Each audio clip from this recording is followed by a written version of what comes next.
Welcome to today's Explainer. We're going to jump right into the facts of a day that literally altered the course of human history forever. Because today is August 6th, we are marking a profoundly heavy anniversary. Back in 1945, during the final stages of World War II, the United States dropped an atomic bomb on Hiroshima.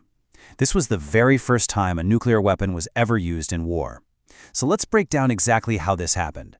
By that summer, the war in Europe was over, but the fighting was still raging in the Pacific. Looking for a rapid surrender, the U.S. deployed a uranium-235 atomic bomb. They nicknamed it Little Boy, but there was nothing little about it. It was a massive, 9,700-pound device, almost 5 tons.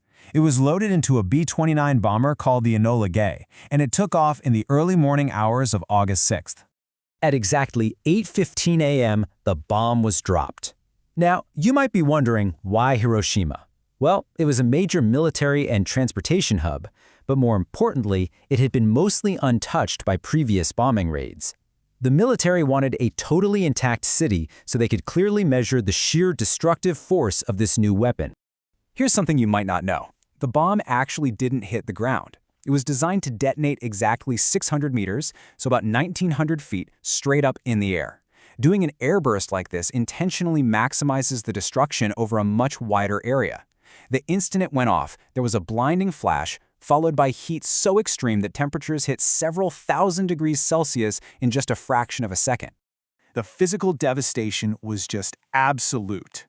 A massive blast wave completely wiped out 13 square kilometers, about 5 square miles, of the city center. We're talking 70% of Hiroshima's buildings, including hospitals and schools, just gone in an instant. Every essential service immediately stopped as firestorms swept through what was left. And the human toll was staggering. Roughly 70,000 to 80,000 people were killed instantly by the blast and the heat, but the tragedy didn't stop there. According to the Hiroshima Peace Memorial Museum, by the end of 1945, that death toll had climbed to about 140,000. Those extra tens of thousands of deaths were from severe burns, collapsing structures, and of course, the initial radiation.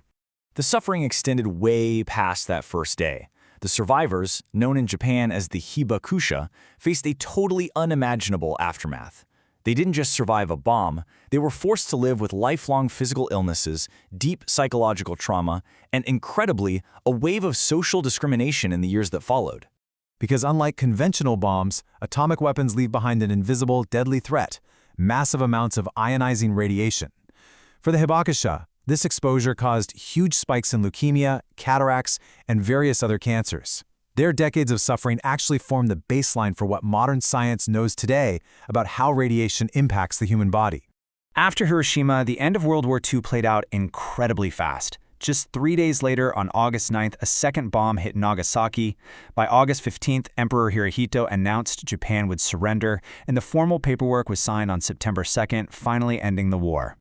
Today, the decision to drop those bombs is still fiercely debated. On one hand, you have the historical argument that the bombings forced a rapid surrender, ultimately saving lives by avoiding a massive, bloody ground invasion. On the other hand, the opposing argument is that Japan was already on the verge of surrendering, making the weapons and the immense civilian suffering they caused entirely unnecessary. It's an incredibly complex debate that historians are still analyzing right now. But let's bring it back to the present. Hiroshima didn't stay a wasteland. It rose from the ashes and was rebuilt into a modern, thriving city. But what's really unique is that it now has one enduring mission: the total promotion of global peace. If you go there today, you'll find the Peace Memorial Park right near the center of the blast. That's where the atomic bomb dome is, one of the few buildings that actually survived the explosion, which is now a UNESCO World Heritage Site. And because today is the August 6th anniversary, people are gathering there right now from all over the world to honor the victims and advocate for the total elimination of nuclear weapons. So, I want to leave you with this to think about. As we observe today's anniversary and look at the unvarnished facts of what happened, how does understanding the stark reality of this history actually shape our ongoing pursuit of a world without nuclear weapons? It's a heavy question for sure, but a crucial one for all of us. Thanks for joining me for this explainer, and keep asking the big questions about the history that shapes our world today.